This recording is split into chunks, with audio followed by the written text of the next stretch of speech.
नवीन असाल तर लाईक करा, आपल्या चॅनलला सबस्क्राईब करा आणि नोटिफिकेशन बेलवर नक्की क्लिक करा. तर चला बोलूयात कथेकडे. सर्वांना नमस्कार. रॉयल शेतकरी भाग 187 वा. आजचा भाग खूपच कॉमेडी आहे, कारण रिअल लाईफ मध्ये मी माझ्या काही सीन ऍड केलेत त्यामध्ये. तर शेवटपर्यंत भाग बघा आणि मला कमेंट मध्ये नक्की सांगा आजचा भाग कसा वाटला. तर चला बोलूयात कथेकडे. 2 दिवसानंतरची एक प्रसन्न आणि आल्हाददायक वाड्यावरची सकाळ नेहमी सारखीच गजबजलेली होती. प्रियाला आता 3रा महिना सुरू असल्याने आजी, गंगू मावशी आणि स्वतः शिवमनेही तिला जास्त दगदगीचं काम करायला सक्त मनाई केली होती. पण हट्टी राणी सरकार कुठे ऐकणार. ती हळूच स्वयंपाकघरात जाऊन काहीतरी लुडबुड करतच होती. तेवढ्यात वाड्याच्या मोठ्या प्रवेशद्वारासमोर एक पांढऱ्या रंगाची गाडी येऊन थांबली. गाडीचा हॉर्न वाजला तसा हॉलमध्ये बसलेला अतुलने खिडकीतून बाहेर डोकावलं. अरे शिवम, बघ बाहेर कोण आले. आबासाहेबांनी आज डायरेक्ट व्हीआयपी पाहुणे बोलून घेतलेच वाटतं. अतुलने मोठ्याने आवाज दिला. अतुलचा आवाज ऐकून प्रिया हातातला पाण्याचा पेला घेऊन हॉलमध्ये आली. तिची नजर बाहेर पडणाऱ्या पाहुण्यांवर गेली आणि पुढच्या क्षणी तिच्या हातातला पेला थरथरला. आश्चर्याचा आणि आनंदाचा एक मोठा धक्का तिला बसला होता. तिच्या डोळ्यांतून आनंदाश्रू होऊ लागले. पण आता कसं आहे ना, शेतकरी कुटुंबात मुली दिलेल्या असल्या की ते शक्यतो माहेरी जायचं टाळतातच. पण आई वडील मुलीच्या प्रत्येक सुखदुःखात सहभागी होणार म्हणजे होणारच. आणि इथं पण असंच काहीसं झालं होतं, कारण गाडीतून उतरणारे दुसरे तिसरे कोणी नसून तिचे लाडके मम्मी पप्पा उतरत होते. प्रियाने कसलाही विचार न करता थेट दाराच्या दिशेने धाव घेतली. मम्मी पप्पा, ती लहान मुलींसारखी ओरडतच बाहेर आली.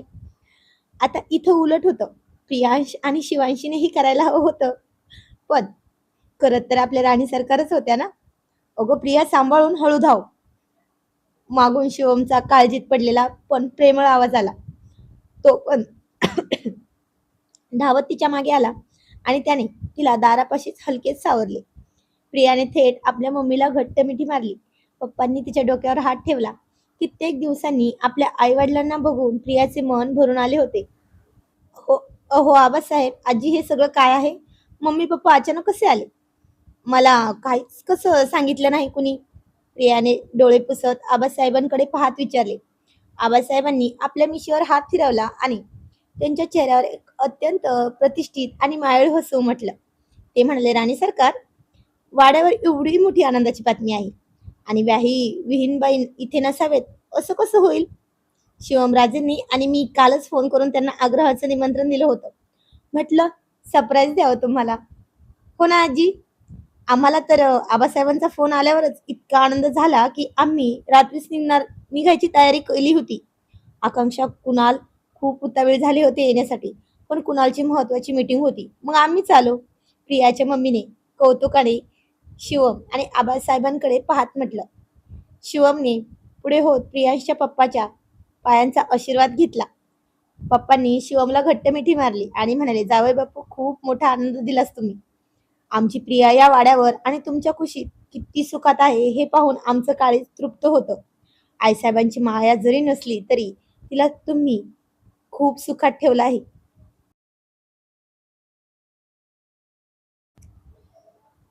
सगळेजण हॉलमध्ये येऊन बसले. अतुल आणि चैतन्यने लगेच पाहुण्यांचं सामान आतल्या खोलीत नेऊन ठेवलं.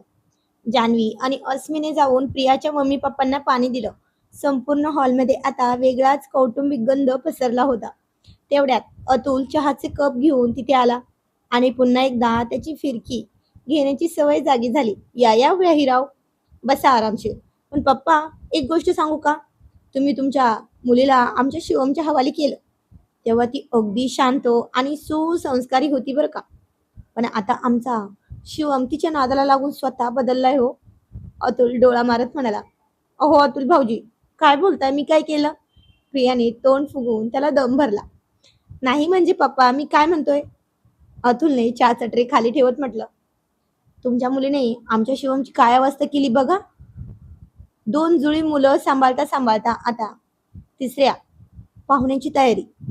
गावाचे पाटील साहेब आता घरच्या राजकारणात पुरते हरवलेत हो. आता चैतन्य होताच सूर देण्यासाठी मधी, आणि तो म्हणाला, हो ना पप्पा, आणि या सगळ्या मागे मुख्य मास्टर माइंड आपले आबासाहेब आणि आजी आहेत बरं का. त्यांनी शिवमदादाच्या पाठीवर थाप मारून त्याला हा डबल चान्स घ्यायला प्रोत्साहन दिलं असेल, हो ना? चैतन्य आणि अतुलचं हे बोलणं ऐकून प्रियाचे मम्मी पप्पा खळखळून हसायला लागले होते आणि घरातलं वातावरण कसं आनंदी होऊन गेलं होतं. प्रियाचे पप्पा हसत म्हणले, अरे बाबांनो, शेतकरी कुटुंब आहे हे आणि वाड्यात जितकी जास्त लहान मुलांची पावलं पडतील तितका वाड्याचा आणि या कुटुंबाचा मान वाढेल. आम्हाला तर या गोष्टीचा प्रचंड अभिमान आहे. मम्मीने प्रियाला जवळ घेतलं आणि तिच्या गालावर थपकी मारत म्हटलं, आणि आमच्या प्रियाला तर खूप मोठी लॉटरी लागलीये. नशीबवान आहे ती, पाटील घराण्यात सून म्हणून आली. आबासाहेबांसारखी सासरे, आजीसारखी सासू आणि शिवम राजेंसारखी जीव लावणारा नवरा. मला आता तिची अजिबात काळजी वाटत नाही. सगळ्यांसमोर पुन्हा एकदा स्वतःच्याच प्रेग्नेन्सीवर चर्चा सुरू झाल्यामुळे प्रिया अत्यंत लाजली होती. तिने लाजत लाजत शिवमकडे पाहिलं, जो सोफ्यावर टेकून अगदी राजासारखा हसत तिच्याकडेच पाहत होता. तिने हळूच शिवमच्या जवळ जाऊन त्याच्या कानात पुटपुटली, खूप मोठे कारस्थानी आहात हो तुम्ही. घरातल्या सगळ्यांना आधीच माहिती होतं आणि आता माझ्या मम्मी पप्पांना पण बोलावून घेतलं ना तुम्ही. मला साधं कानात तरी सांगायचं ना, मला किती लाज वाटते आता सर्वांसमोर. शिवमने तिचा हात हलकेच आपल्या हातात घेतला, जो सोफ्याच्या मागे लपलेला होता. तो तिच्या अगदी जवळ जात आणि मंद आवाजात म्हणला, राणी सरकार. हा शिवम जेव्हा जेव्हा डाव टाकतो ना, तेव्हा समोरचा पुरता गार झाला पाहिजे, असं म्हणत तिला डोळाच मारला. तुमची ती दुपारी आणि रात्रीची फिरकी घ्यायला मला जी मज्जा आली ना, ती या सरप्राईज शिवाय अपूर्णच राहिली असती अहो. आता तुमचे मम्मी पप्पा आलेत ना, आता फक्त आराम करायचा आणि चेहऱ्यावर हेच लावण्य ठेवायचं. तिचा हात आपल्या हातात घट्ट पकडून शिवमने तिच्या डोळ्यात पाहिलं. त्या नजरेत अथांग प्रेम, सुरक्षितता आणि एका नव्या आयुष्याचं स्वप्न होतं. प्रियानेही आपला रुसवा सोडला आणि ती त्याच्या खांद्याला टेकून बसली. वाड्याच्या अंगणात प्रियांश, शिवांशी, वंश आणि पौर्णिमा धावपळ करत खेळत होते. आता पौर्णिमेचं आणि प्रियांशचं भांडण व्हायचं, पण थोडं थोडं. आबासाहेब आणि प्रियाचे पप्पा शेती व युनिव्हर्सिटीच्या गप्पा मारत होते, तर आजी आणि मम्मी प्रियाच्या डोळ्यांचे बेत आखत होत्या. एका मोठ्या सरप्राईजने वाड्याचा आनंद आज गगनात मावेनासा झाला होता. वाड्यावरची सकाळ आज वेगळ्याच उत्साहाने सुरू झाली होती. प्रियाचे मम्मी पप्पा आल्यामुळे घरात आनंद द्विगुणित झाला होता. पण आबासाहेब आणि आजीची फिरकी घेण्याची वेळ आता आली होती.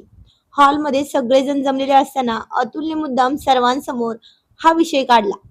त्याने एक खोटं गंभीर नाटक केलं आणि आबासाहेबांकडे पाहत म्हणला, आबासाहेब, आता प्रिया बहिणींची तिसरी वेळ आहे, म्हणजे त्या तर आता सुपरमॉम झाल्यात ना, आणि आता वाड्याचा हिशोब आणि तिजोरीच्या चाव्या त्यांच्याकडेच असायला हव्यात, हो की नाही?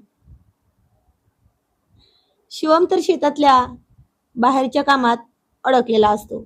घरची सत्ता आता प्रिया वहिनीच्या हातात असली तरी चालेल, आणि त्यांच्याच हातात हवी ना. आजीने हसून आबासाहेबांकडे बघितलं. आबासाहेबांनी थोडा वेळ भुवया उंचावल्या, जणू ते विचारच करत होते.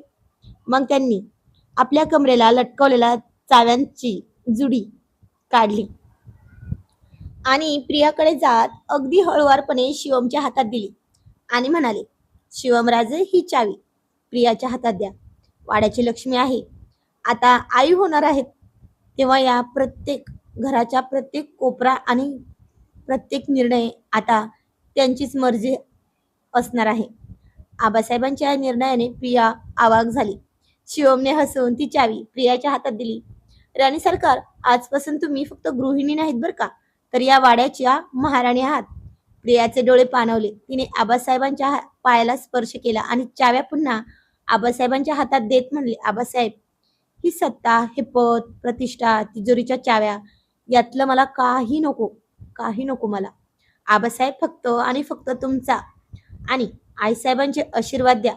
एक सून म्हणून, तुमची लाडूबाई म्हणून, या घराची पुढच्या पिढीची पाटलीनबाई म्हणून माझ्याकडून एकही चूक होऊ नये, आणि झाली तर तुम्ही मला वेळीच मला समज द्या आणि तुमचा हा मायेचा हात माझ्या शिरावर कायम राहू द्या. बस हेच हवं मला. ह्या चाव्या नको तो. आणि आता हे ऐकून तर सगळ्यांनाच आश्चर्याचा धक्का बसला. शिवमला तर आपल्या राणी सरकारचा खूप खूप अभिमान वाटला होता. मम्मी पप्पा तर मम्मी पप्पाचे तर ऊर अभिमानाने भरून आले होते. तर आबासाहेब म्हणाले, बघितलेत का पाटलीनबाई, तुमची पाटील घराण्याला शोभून दिसणारी ॲटिट्यूड असणारी सून आज कशाचाही गर्व न बाळगता, कशाचीही इच्छा न मागता, अहो या चाव्यांवर तुमच्या नंतर त्यांचा अधिकार आहे तरीही नको म्हणतायत. बघा तुमची सूनबाई किती समंजस आहे. आपली निवड योग्य ठरली शेवटी, असं म्हणून प्रियाला प्रेमाने आशीर्वाद दिला आणि म्हणाले, तरीही लढवई आमचं वय झाले, आम्ही मुलांसोबत जास्त खेळणार, व्यवहार कमी बघणार, पण कायम राजांच्या मागे उभे असणार.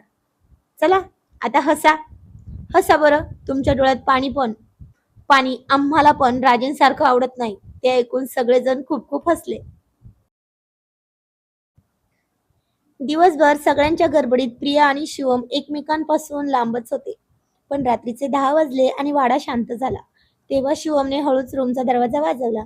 प्रियाने दार उघडलं. तेथे तेव्हा तिथे शिवम होता, पण नेहमीच्याच कपड्यात नव्हता. त्याने तिला हात दाखवला आणि म्हणाला, या बाहेर, आज एक छोटी नाईट आऊट करायची आहे. प्रिया म्हणाली, अहो पण खूप उशीर झालाय. आता नको ना, परत कधीतरी. तो तिला तशी जवळ ओढून भिंतीवर दाबून ठेवत तिच्या ओठांकडे पाहत म्हणाला, विचार करा राणी सरकार, जर आज आल्या नाही तर असं म्हणत त्याने तिच्या खांद्यावरच्या तिळावर ओठ टेकवत म्हणला, हे काहीतरी वेगळं पण असू शकतं, लक्षात असू द्या. त्याच्या डोळ्यात तर वेगळंच काहीतरी चालू होतं. प्रिया गोंधळली, पण तिने काहीही न विचारता त्याच्यासोबत येणंच पसंत केलं. शिवम तिला गाडीत बसवून थेट आपल्या शेताच्या फार्म हाऊसवरच घेऊन गेला. तिथे रात्रीची वेळ एक वेगळीच जादू होती. फार्म हाऊसच्या गच्चीवर पोहोचल्यावर प्रियाला समोरचं दृश्य पाहून श्वास रोखून धरावासा वाटला. तिथे एक पांढरा शुभ्र बेड पसरला होता. चारी बाजूनी मंद दिवे जळत होते आणि आकाशात लख्ख चांदण्या होत्या. शिवम तिच्या मागे येऊन उभा राहिला. त्याचा हात तिने प्रियाच्या पोटावर हळूच ठेवला. तो तिच्या कानाजवळ जाऊन एकदम खालच्या गोड आवाजात म्हणला, खूप थकल्यात ना तुम्ही, आज खूप त्रास झाला ना सगळ्यांचा, मज्जा घेतली ना सगळ्यांनी आपली. प्रिया लाजली. तिने आपली मान खाली घातली. शिवमने तिला हळूच आपल्याकडे वळवलं आणि तिला भिंतीच्या आधाराने आपल्या मिठीत घेतलं. तुम्ही किती गोड दिसताय. हे जे आपल्या वाड्यावर येणारं पाऊल पडणार आहे ना नवं, ते तुमच्यासारखंच गोड असेल बरं का. आपल्या शिवांशी आणि प्रियांसारखंच. तिने डोळे मिटून घेतले. शिवमची ती गालावर पडणारी गोड खळीची स्माईल पुन्हा एकदा उमटली. त्याने तिच्या कपाळावर एक दीर्घ चुंबन घेतलं. तिथे एक अशी शांतता होती जिथे फक्त दोघांच्या श्वासांचा आवाज होता. ती रात्र दोघांसाठी खूप खास होती. जिथे कुठलेही शब्द नव्हते, फक्त एकमेकांबद्दलचं नितांत प्रेम होतं. त्या फार्म हाऊसच्या छतावरून जवळच्या फुलाच्या शेतात गुलाब, गुलछडी, शेवंतीच्या फुलांचा बहर आला होता. तोडा झालाच नव्हता ना अजून. आणि खरंच त्या चांदण्या रात्री ते दृश्य ती शिवमच्या मिठीतून सुखावून पाहत होती. तर मंद मंद हवेच्या झुळकेत त्या फुलांचा सुगंध हवेत पसरला होता. तर ती जरा लटक्या रागात त्याला दूर ढकलत म्हणली, काय हो, शेतात एवढी फुलं आहेत तरी का नाही आणत मला. आणि तो तिला तशीच पुन्हा जवळ ओढून घेत म्हणला, आता त्याचं काय आहे ना राणी सरकार, ही सगळी बागच तुमची आहे. तसं पण एका गुलाबाच्या फुलाला दुसऱ्या फुलाची काय गरज ना, मग कशाला आणू. आणि असं म्हणतच तिच्या लांब सडक काळ्याभोर केसात स्वतःच्या हाताने गजरे लावले. तर प्रिया खूप खूप लाजून त्याच्या मिठीत जात म्हणली, शी, निर्लज्ज कुठले. असेच खूप छान दिवस जात होते. दिवस आठवड्यात बदलले, आठवडे महिन्यात सरत होते. शिवम पहिल्या वेळीसारखीच यावेळीही प्रियाला दर महिन्याला एक सुंदर भेटवस्तू देत होता. आणि अशातच 7वा महिना लागला. मुलं पण खूप समजदार झाली होती. ती तिला अजिबात ताण देत नव्हती. आणि अशीच सकाळची प्रियाला जाग आली. तिने स्वतःचं आवरलं तेव्हा ती वाड्यातच होती. ती सगळं आवरून बाहेर आली तर हॉल पूर्ण फुलांनी भरलेला होता. तिने मोगऱ्याच्या आणि गुलाबाच्या फुलांचा सुगंध दरवळत होता. तिच्या मम्मी पप्पांनी आणि अस्मीनी तिला मधोमध सोफ्यावर बसवलं. आज तिने शिवमने दिलेली ती खास पैठणी साडी नेसली होती. तिचे साधंच पण सुंदर नटलेले रूप पाहून शिवमची नजर तिच्यावरून हटेनाच. अतुलने माईक हातात घेतला आणि मोठ्याने घोषणा केली, आता सुरू होत आहे आपल्या ज्युनियर शिवमचं किंवा परीचं स्वागत समारंभ. मम्मीने, आस्मीने आणि जान्हवीने तिला ओवाळलं. 5 प्रकारच्या सुक्या मेव्याचे लाडू, तिची आवडती पुरणपोळी आणि गोडधोड पदार्थ पाहून प्रियाचे डोळे आनंदाने भरून आले होते. आबासाहेबांनी जवळ येऊन तिच्या डोक्यावर हात ठेवला आणि म्हणाले, प्रिया, तू या वाड्याची शांतता आहेस. आमच्या घरातील ही आनंदाची लाट कायम अशीच राहू असा आशीर्वाद दिला. वाड्यावर चाललेली ही सगळी लगबग, मोठ्या माणसांची ती आनंदात चाललेली धावपळ आणि प्रियाला मध्यभागी बसून तिच्यावर होणारा कौतुकांचा वर्षाव, हे सगळं पाहून तिथे उभ्या असलेल्या लहान मुलांना तर वेगळंच काहीच कळेनासं झालं होतं. पण सगळे इतके आनंदात का आहेत हेच त्यांना बालमनाला समजत नव्हतं. शेवटी राहून न राहून प्रियांश पुढे आला. त्याने शिवमला निरखून पाहिलं, जो प्रियाच्या पोटाला म्हणजे टम्मीला हलकासा हात लावून तिच्याशी अगदी प्रेमाने काहीतरी बोलत होता. प्रियांशने शिवमला विचारलं, बाबा, हे काय चाललंय? तुम्ही सगळे मातोश्रींना असं घेरून काय करताय? आणि तुम्ही त्यांच्या टम्मीला हात लावून काय सांगता होता तिला? नक्की काय झालंय बाबा? प्रियांशचा तो भोळा प्रश्न ऐकून शिवमच्या चेहऱ्यावर एक गोड हसू आलं. तो प्रियांशच्या जवळ आला. त्याच्या गालाला हलकासा स्पर्श करत म्हणाला, अरे बेटा प्रियांश, काही वाईट नाही झालं. उलट खूप मोठी आनंदाची बातमी आहे. तुमच्या सोबत खेळायला ना एक छोटस क्यूट बाळ येणार आहे.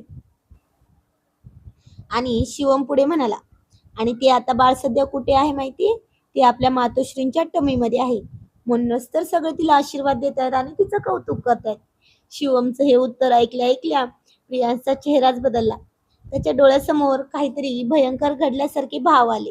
त्याने एकदम कपाळावर हात मारून घेतला आणि मोठ्याने ओरडला, नाही बाबा, हे कसं होऊ शकतं? मातोश्री एवढं छोटं बाळ कधी खाऊन टाकलं? आता आता ते तिच्या टमीमध्ये गेले. आता तो अजब तर्क ऐकून घरातले सगळे जण तोंडात बोट घालून त्याच्याकडेच बघू लागले होते. पण प्रियांश इथेच थांबला नाही. त्याचा चेहरा भीतीने आणि चिंतेने गोरामोरा झाला होता. तो तिथे उभे असलेल्या चैतन्याकडे धावला. चैतन्याचा हात पकडून हलवत तो अत्यंत गंभीर आवाजात म्हणला, चैतन्य मामा, तुम्ही पोलीस आहात ना? मग बघा ना काय चाललंय ते.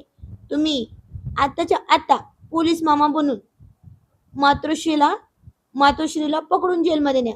तिने चक्क एक छोटं बेबी खाऊन टाकले. लवकर पकडा त्यांना. प्रियांशचा तो निरागस, बालिश आणि संशय, त्याचा तो प्रचंड गंभीर आविर्भाव हे ऐकल्यावर सगळ्या सगळ्या हॉलमध्ये एकच हशा पिकला होता. अगदी शिवमला आणि स्वतः प्रियालाही आपलं हसू आवरत नव्हतं. वाड्यातल्या त्या आनंदाच्या, उत्साहाच्या आणि डोहाळ जेवणाच्या पारंपरिक वातावरणात प्रियांशच्या या पोलीस तक्रारीने अधिकच रंगत आणली होती. सगळे जण अजूनही प्रियांशच्या त्या बोलण्यावर हसतच होते. आणि तेवढ्यात तिथे एक खूप मोठी आणि अनपेक्षित गंमत झाली. अचानक कोणाचं तरी लक्ष गेलं की घरातल्या सगळ्या लहान मुलांत आपली लाडकी शिवांशी कुठेच दिसत नाही. वंश तर तिथेच उभा होता, पण तो आता मोठा झाला होता आणि बऱ्यापैकी समजूतदार झाला होता. त्यामुळे तो शांतपणे सगळी मजा बघत होता. पण शिवांशी मात्र गायब होती. सगळे जण तिला शोधणार तेवढ्या जिन्यांच्या पायऱ्यांवरून पैंजणांचा छुमछुम आवाज घुमला. लयीत वाजणाऱ्या त्या छोट्या छोट्या घुंगरांच्या आवाजाने सगळ्यांचं लक्ष वर गेलं. पायऱ्यांवरून एक लहानसे पाय हळूहळू खाली उतरत होते.